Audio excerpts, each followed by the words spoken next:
Welcome into No Punt Intended, presented by Club Fantasy. This is our 7th Look Inside episode, and we are going to the Big Apple.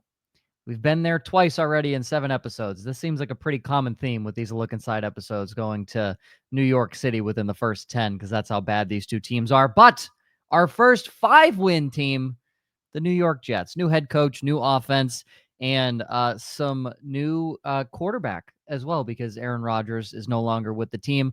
A lot to break down here and a lot of fantasy relevant information, especially on the offensive side of the football. Let's get into it.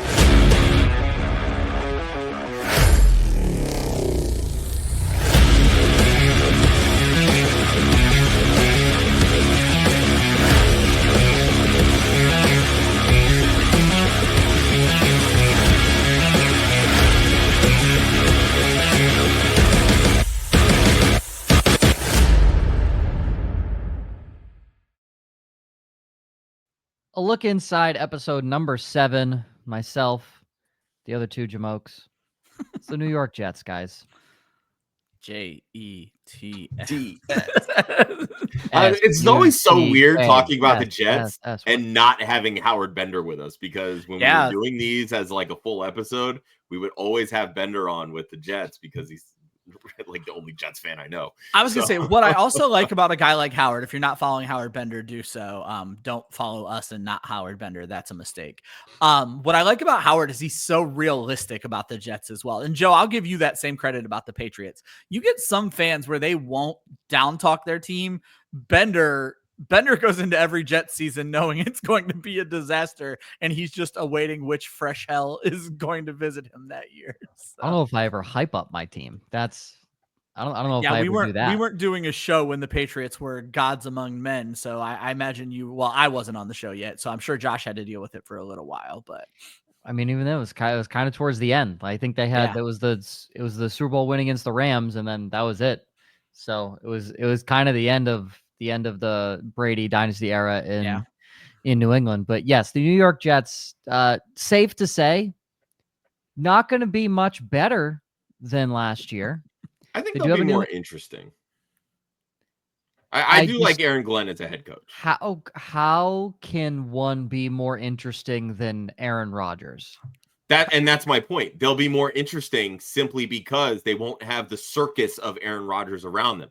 They will just be a New York football team and not the Aaron Rodgers sideshow. Like, I don't find that interesting. I know there's plenty of people do, because they drone on and get sucked into reality television. I've never been a reality television person. Yeah. I just want to watch. They get a lot of attention, though. That's what I'm saying. They do. And the Jets are still going to get plenty of attention. It's just going to be a different kind of attention. Bad attention.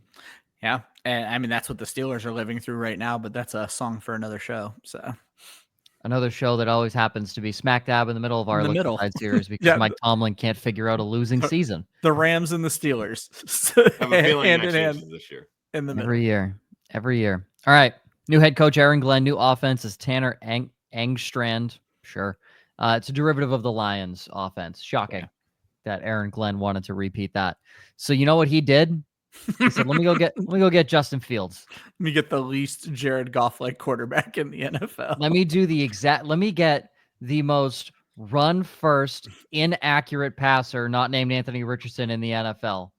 And we're going to make him Jared Goff. So it's going to be very interesting to see what happens there. He's the QB 13 right now. Breece Hall, RB 12. Braylon Allen backing him up at 57. And Isaiah Davis is RB 88. Wide receiver 1 is Garrett Wilson at wide receiver 15. And then a steep, and I mean steep, drop off. Alan Lazard is wide receiver 120. Wow. And it feels high. Let me tell you, it feels high. Josh Reynolds is not being drafted currently. And Malachi Corley at wide receiver 122. Mason Taylor, the rookie tight end, son of Jason Taylor, tight end 31. And Stone Smart, not being drafted, also in the mix, is Jeremy Ruckert, who is currently listed as the second tight end on the depth chart. Overall thoughts, expectations for the offense, Ryan? We've said this for a few of these episodes so far, and you kind of already led me into this. It's such an enigma of what we're going to see. The Detroit offense means one thing to a lot of us: it doesn't mean that with Justin Fields at the helm. And I'll talk more about Fields shortly. But who did we do yesterday where we said there was like a point by point comparison where we could be like, well, this guy is this guy and this guy is this guy? I don't remember who it was. The Jaguars. The Jaguars. Talking about them. Point by point to the Tampa Bay Buccaneers. You can't do that with the Jets in Detroit. There's no Amon-Ra St. Brown. There's no Jahmyr Gibbs. I'm not saying Breece Hall isn't good. These guys are not in the same archetype. Garrett Wilson is not an Amon-Ra St. Brown. Nobody on this team is a Jamison Williams. This is a very, very strange connection. And so this is going to be a year where we're going to learn who the hell Scott Engstrand is and what his offense is in the NFL. Tanner Engstrand. I'm just making we don't even know. Yeah, no joke. And so it's very hard to draft any Jets. I'm going to be real interested to see the angle that Joel takes in his Garrett Wilson article, because I don't know what I trust on this team outside of, again, I'll talk about this in a moment, Justin Fields in a rushing category. Josh. Yeah, the interesting part of this is that, you go out, you get Justin Fields. That should tell you right there that this is going to be a very run-heavy team. Aaron Glenn has already kind of talked about this offseason about, not basically crafting the offense around the talent that you have. So that right there should tell you that Tanner is essentially going to build somewhat new offense here in New York, that it's not going to be a carbon copy of the Lions, which of course it was never going to be that, because you said in the intro, Joe, Justin Fields and Jared Goff could not be more different. The biggest takeaway for me is that this is going to be a top 5 rushing offense in the NFL. Like, there's no way that it can't be when you have Justin Fields at the helm. We've seen how good Breece Hall can be. Braylon Allen is a very talented runner. So, like, right there, you have basically a 3-headed monster of a rushing attack. If you told me that the Jets finished the season with over 600 carries, I really would not be shocked. And there's only been, I think, one team that's even hit that mark in the last 10 years, and it was the Eagles last year. So, it'll be really interesting to see how these carries are divvied up. But what I find really interesting is that Tanner Engstrand, he was the pass game coordinator in Detroit the last few years. So they're basically flipping everything on its head. I don't know the pecking order here. It's the Jets. We know it's Garrett Wilson in the passing game. We'll talk a little bit more about who basically is going to be the next guy. It's certainly not going to be Alan Lazard. I can tell you that. Yeah. I don't really know what to make of this team. I will say they have 3 first-round picks on the offensive line, including the most recent one, Armand Membu, a second-round pick at center, and then they got a free agent, not this year, but in previous years, John Simpson from Baltimore. So every single starter is 27 years or younger. Yeah. That's a promising offensive line. Yeah. On paper, offensive line looks good, but we said the same thing last year. The difference, though, is last year it was a lot of older players. Okay. There were older players, and then, of course, they succumbed to injuries, right? This year, I think if all these guys stay healthy, this could be a top 10 offensive line. It very well could be. And, the Jets and top 10 don't normally mix, so that's why it's a strange comparison there. But we will start. We'll start with the quarterback, because I have something I want to talk about with the running back. QB 13 for Justin Fields. I mean, as a passer, should be quarterback 28. Yeah. But as long as he's ahead of Anthony Richardson, that's all. As long as he had Anthony Richardson. Anthony Richardson's 33 because Daniel Jones is 32. Yeah, there you go. Fields feels really cheap at quarterback 13. Yeah. So this is something that's been running through in my head. Josh and I had a rather contentious mock draft show this past week with Steve Lawson. And I'm not going to dig into all of it, but honestly, and Josh won't mind me saying this, they both kind of contradicted themselves, where Steve wanted to hate Jalen Hurts and talk up Justin Fields, and Josh kind of did the vice versa at different times throughout the show. And I'm not saying the two should be compared. Jalen Hurts is a far better quarterback than Justin Fields. But where I think we struggle sometimes, and by we, I mean the talking heads, I feel like the fantasy community is better about this, is separating a real quarterback from a fantasy quarterback. Justin Fields is ass, as Joe just pointed out. This kid is not growing as a passer. I don't know what it is. I mean, Joe, you've been saying it from day one. His release is awful. His actual football mechanics are awful, and it makes things really hard on him. But you know what's not hard for Justin Fields? Running the ball like nobody's business. We talked about this. There was that play in his last year with the Bears where he made a move and broke a run 85 yards up the left sideline. I texted you guys right when it happened, and I said nobody else in the NFL could have done what Justin Fields did. That was against my Eagles. I remember that. There you go. Even better. Yeah. So I texted you. I said nobody in the NFL could have done what Justin Fields just did because he's a little bit bigger than the other rushing quarterbacks. He's a little bit faster than the bigger rushing quarterbacks. Like he's a perfect combo.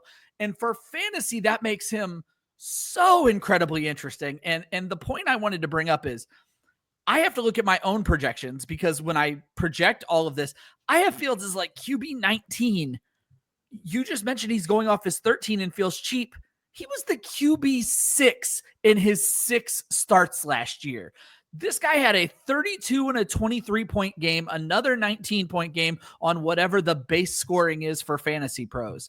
In a Pittsburgh offense. In a Pittsburgh offense that didn't have Garrett Wilson, didn't have Breece Hall that you have to be afraid of.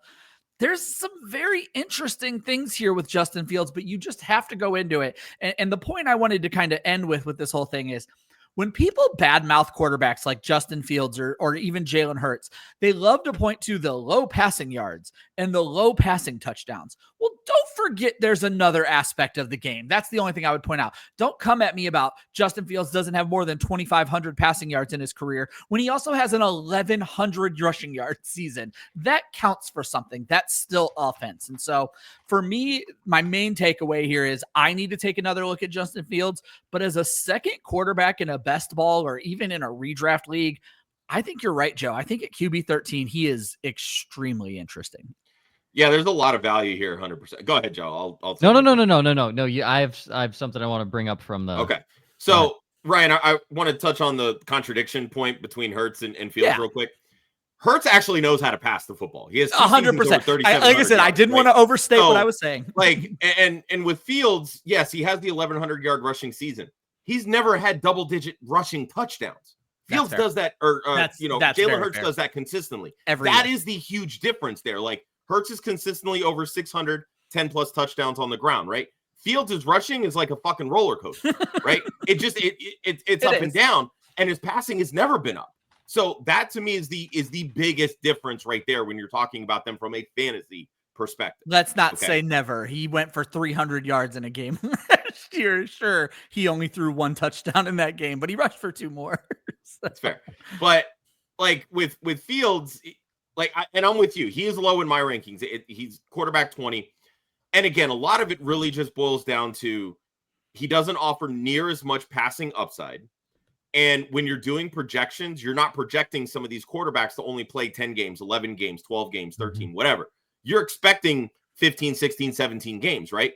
So if all of these, more predominantly passing quarterbacks that remain healthy, that rushing advantage isn't necessarily there when it comes to projections.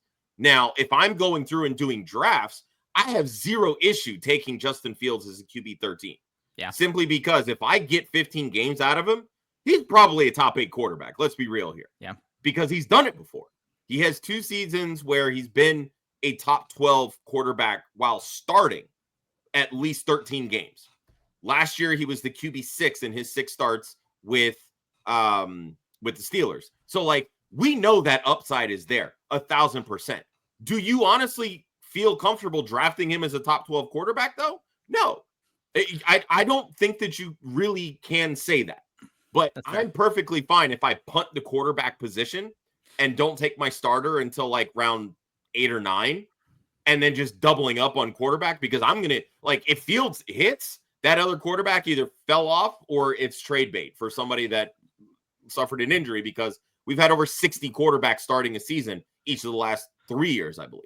To be fair, that's exactly what my younger brother does with Fields every season. And then he ends up with a great player and trades that other great player away because he knows what Fields does from fantasy. The one last thing I want to move on before I let Joe take over here.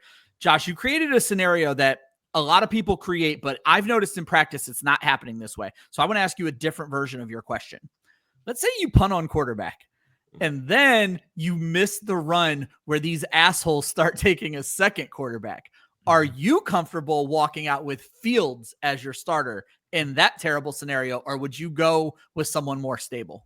Well, I mean, At least have to be comfortable at that point. But you're definitely taking 2 in that scenario as well, right? Well, yeah, 100%. I mean, if somebody, starts the run, and this has happened to me on numerous occasions. Oh, it happened to me in been, like in my home redraft leagues. I've always been the guy that waits at quarterback. Like there was one year where I think I ended up with Fields and Anthony Richardson as my starting quarterback. Obviously, we know how Richardson handled it, but then Fields got hurt too. So I'm like, well, this fucking blew up in my face. So like there's always going to be that back and forth. But I think this year, like if you do end up with Fields as your QB1, you can likely back end him with a Matthew Stafford. You can back end him with a Bryce Young. You can back end him with Jared Goff, which I don't love that comparison. Yeah, even a Drake May, honestly, in redraft. Like I don't think Drake May is going to be that highly drafted from the casual fan, right? Yeah. So there's plenty of scenarios here where even if I took Fields as like the QB 10 off the board,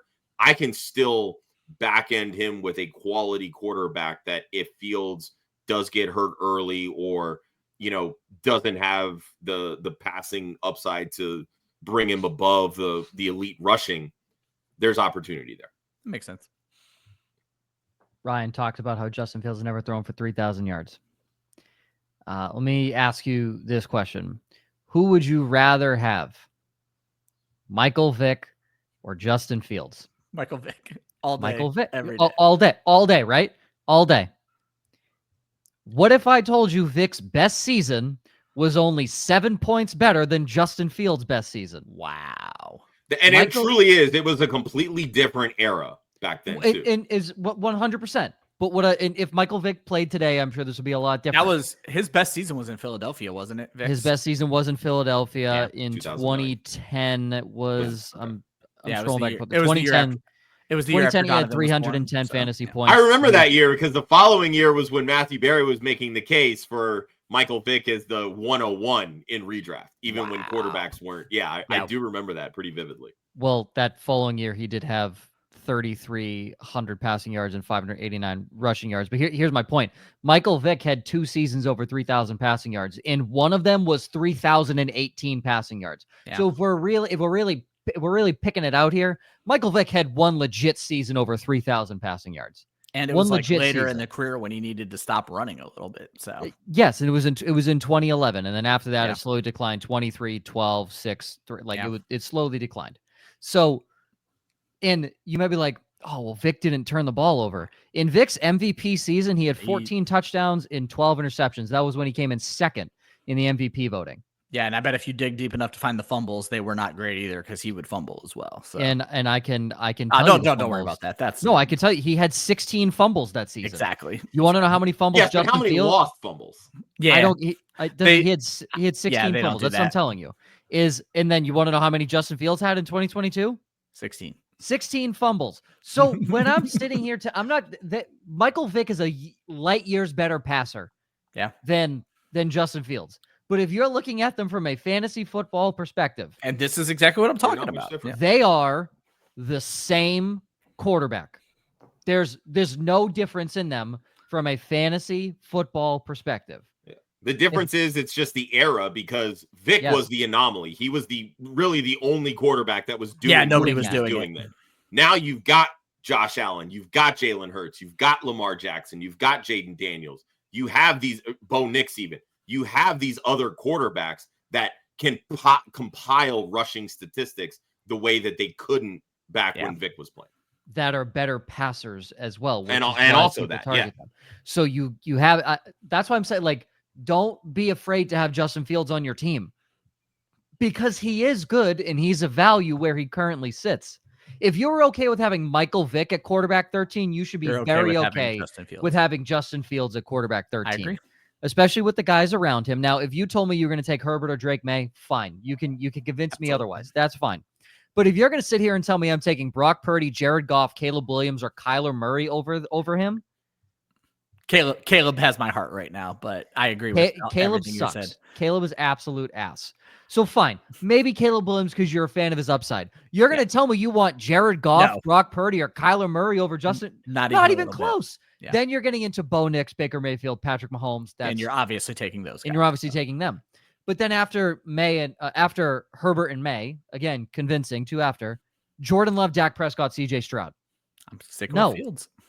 Like, I will take Fields 200 passing yards a game in 90 rushing yards with a touchdown. Like, that's a cheat code at that point. So now to go to the other side, because this is where I think Breece Hall's value is heavily inflated currently. RB12. Just looking at the people around him. Josh, I'll let you go, and then we'll do our little would you rather. Yeah, so I when I went into this, I was fully convinced to be like, why are we overdrafting Breece Hall? And then I really started to dig into these numbers. But like, the clear and obvious signs are there, right? When you have a talented running back behind a quarterback that can run the way that Fields can run, it opens up opportunities. I mean, look how great, and obviously not a apples to apples comparison, but look how much better Derrick Henry was last year with Lamar Jackson when he had wide open lanes. He had the highest yards per carry that he's ever had in his career. Breece Hall in his rookie year averaged 5.8 yards per carry. Yeah, he is a very efficient runner. We talked a little bit earlier. This offensive line has the potential to be top 10 in the NFL, potentially even top 5 if they're able to stay healthy. They are a young, and they've got talent. Every single one outside of Simpson, I believe, was drafted within the first 2 rounds. So, like, they have high pedigrees as well. So then it becomes coaching. It becomes scheme. This is a first-time offensive coordinator. Let's see what he can do here. But when I look at even the offensive scheme as well, like, they're going to, at minimum, hold a lot of that same rushing components from the Detroit Lions system.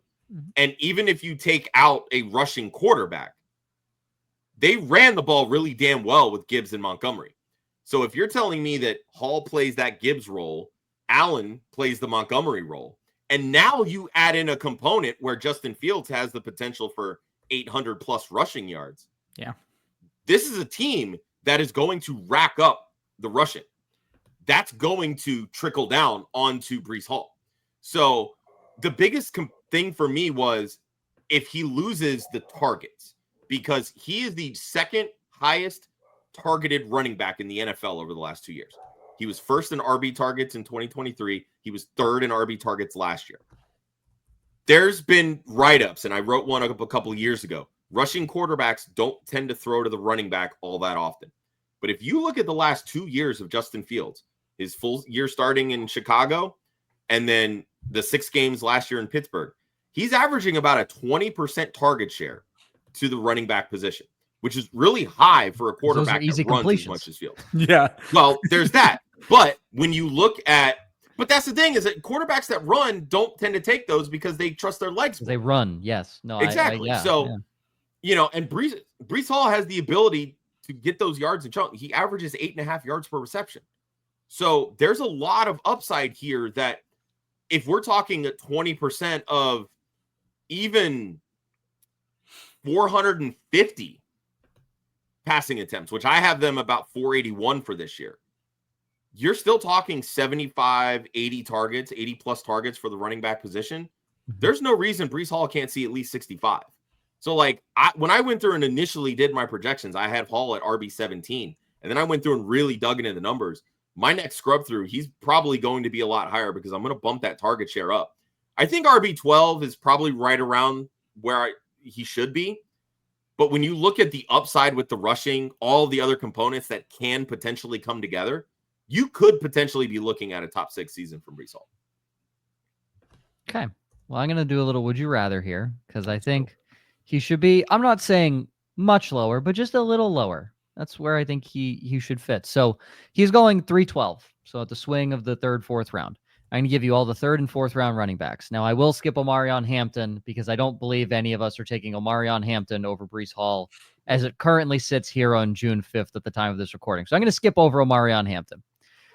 First one, Josh Jacobs or Breece Hall, Ryan? I'd probably go Breece on the clock. I don't mind either one of them. Josh? Yeah, I'm the same. I don't mind either one of them. I do think Jacobs is going to take a little bit of a step back. He typically does after he rushes and for as much as he did. I think them taking a wide receiver in the first round is going to shift some of the tides a little bit. So I like Hall's potential there. I think they're dead even. Clock, I would take Breece Hall because I like Breece Hall as a player more than Josh Jacobs, but dead even. Kieran Williams or Breece Hall? Ryan. Kieran Williams. Josh. Yeah, you have to go with Kieran. That touchdown upside is just too high. Kieran Williams. Breece Hall only averages 7.3 touchdowns per season, by the way. Not high at all. Yes. And Kieran Williams scored 31 the last 2 years. Kieran Williams scores the same amount of touchdowns that Breece Hall does in 2.5 weeks. So, Breece Hall or Chase Brown? Ryan. Ooh, see, that's really close because I don't know how much I trust Chase Brown right now, but it's a better offense. I'm going to bet on the better offense. I'll take Chase Brown. Josh. I think the volume probably skews more towards Hall, just in a vacuum. I think Brown probably has the higher rush share and components and all of that stuff. Right now, I would lean Chase Brown, but you can probably by August talk me into Breece Hall over Chase Brown. Chase Brown. James Cook or Breece Hall? Right next to each other in my rankings. I'm going to bet on the better offense again. Give me James Cook. Josh. I do have Cook higher, but if this holdout continues, James Cook's that. going to tumble down my rankings because we've seen it time and time again. When players miss these camps because of holdouts, it doesn't usually end well for them. So as of right now, James Cook. Yes, my point being is at this current point in time, I think Breece Hall could be a couple spots lower. I'm not saying the guy should be RB20, but we talk about trusting a guy. Can we trust Breece Hall? Can we realistically trust him? Last year, now granted, the whole offense was bad. It's the Aaron Rodgers curse at this point, but the whole team looked horrendous. They all looked horrible. Breece Hall included. They'd bring in Braylon out. Like some of these running backs look a little better than him, and he was dropping balls. He wasn't able to find open holes. Again, offensive line problems, all that stuff. Yeah. But it's normally a saving grace for running back is, if you suck, you can still find the end zone. Yeah, and he doesn't find the end He zone. doesn't do that. So if Breece Hall is meh again, we know he can't find the end zone. Yeah, this is kind of how I look at this, though. Because of the potential for the targets, that elevates his floor immensely. Yeah, agreed. Right? Agreed. And while I initially thought that would probably come down, I'm kind of back on the swing that he can still probably end up as a top 5 running back in targets. That will help alleviate some of those touchdowns. So when you add, this is going to likely be a pretty rush-heavy offense, which means they're going to run for more scores. It lends itself to the potential that Hall has more touchdowns. So if you rank him where he's at based on no touchdowns, and those touchdowns do come, he's the value, plain and simple. Absolutely. Yeah, agreed. Training camp battle to watch. It is the tight ends. Everyone else is pretty solidified. I mean, the wide receiver too, but they're all going to suck. Yeah, anyway. I say that the problem is even at the tight ends, you hope Mason Taylor, but like nobody's established that you're happy about. That's for sure. No, it's Stone Smart, Jeremy Ruckert, and Mason Taylor. I think at the end of the day, they're gonna let the rookie go until he proves he can't. That's kind of where I'm at with it. I just found it interesting because, again, like, wasn't sure how Hall's going to fit with the passing game, but after Wilson and Hall, who then becomes the third target? The third target can still realistically see 60 plus, 70 plus targets. You get that from a tight end. It makes them that's solid. Streamable. That's streamable. That's very streamable. So I think that whoever does win this tight end competition, they will play a part in fantasy. And I think if Taylor does win it, tight end 31 is a damn good value at that point. Yeah, I mean, he's free. Yeah. Yeah, fully free. So we'll see what happens there, but it will most likely be Mason Taylor unless he shits the bed in OTAs and 100%. preseason. But Stone Smart, Jeremy Ruckert are not. They're not fighting for that. I mean, they're fighting for the job, but it's a losing battle. So best bets, top 3 favorites. Josh, you have Breece Hall plus 3,000 for the most regular season rushing yards. That's on DraftKings. Your easy money I think it's bet. a good value. And like I said, anytime you're running behind a quarterback that knows how to run the football, it's going to open up a lot more lanes. So yeah, 3,000 is good. I don't hate it. And especially with somebody who's as efficient as he is. Is Garrett Wilson plus 150 for over 1,000 receiving yards. He's been over 1,000 every year. This is such a low. Like, how are you getting plus money on this? To be fair, 1,000 receiving yards in the NFL. It's only is 50-something yards a game. It's kind of easy now. Like, I think the benchmark to be like an elite receiver, not saying Garrett Wilson isn't, but like to be an elite receiver should probably be like 1,250 now, 1,200 yards. So we gotta up. It that just a feels little more. like again, I'm not the biggest like Justin Fields is a good passer scenario, but like Garrett Wilson has gone over 1,000 yards with worse quarterbacks. With Zach Wilson. Yeah. That's exactly. So like you're getting plus money for him to do something that he's literally done every year he's been in the league. Like I just here's even if it's not a lot of plus money, it's still plus money. Justin Fields is not a good quarterback. Here's the thing, though. He will have 7 to 9 throws every game where you're like, holy shit. Holy hell. Is that can he do that every game? And Garrett Wilson proved last year on some of his acrobatic catches, he can catch some of those crazy balls as well. Well, so. and I feel like some people are just forgetting DJ Moore had over 1,300 yards. That's what I was just going to ask, Josh, is what did Moore have? Okay, that's interesting. So yeah, I like that a lot. Ryan, you have Justin Fields over 550 rushing yards. Why is that a line? You're betting on health. All you're doing is saying, literally, this guy is going to play 10 games this season, and you're good to go. So. What is that? 50, yeah, 50 it's negative 114. It's your standard ladle bet. So if you could tease it up, I have him at just under 800. So if you can tease that up to 600, 700 to get positive money, absolutely do it. Yeah. For me, I have Fields at 747. So yeah, I feel like 550 is very. Like what does Caesars know? What do they know? Yeah, exactly. What do they know that we don't? Right. For me, I always try to give you one on the defensive side of the ball.